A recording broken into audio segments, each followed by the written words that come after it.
Mariing itinanggi ni dating AFP Western Command Chief Vice Admiral Alberto Carlos na may pinasok siyang New Deal kasama ang China patungkol sa West Philippine Sea.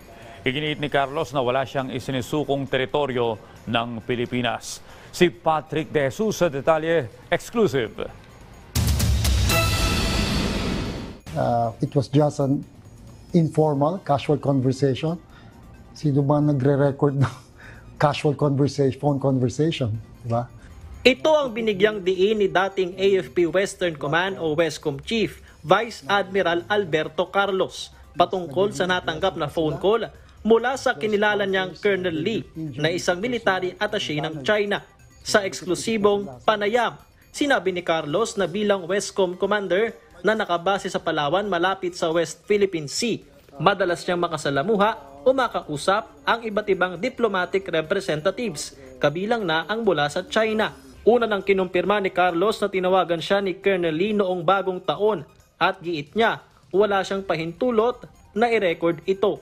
I've seen him around. I've had a very open discussion with him in plain view several times. So we exchanged numbers. So when I received that call, I knew it was him, so I received the call from him. Well, no, I did not give my consent to be recorded. I did not give my permission. I did not give my consent to be recorded. Ayon kay Carlos, wala siyang pinasok na anumang new model, common understanding o long-term na kasunduan patungkol sa West Philippine Sea. Ang China rin daw ang nag-uudyok ng gulo rito, kung saan ilang beses silang binomba ng water cannon ang mga barko ng Pilipinas, lalo na sa mga rotation and resupply o remission sa Ayungin Shoal. Hindi naman ako authorized to negotiate a long-term agreement. So definitely non-existent as far as I'm concerned. No, I did not engage in any discussion on involving secret details. No secret deals and whatsoever. No, there's no agreement. Well, the tension is not reducing simply because the Chinese vessels are still in our EEC. They're not supposed to be there.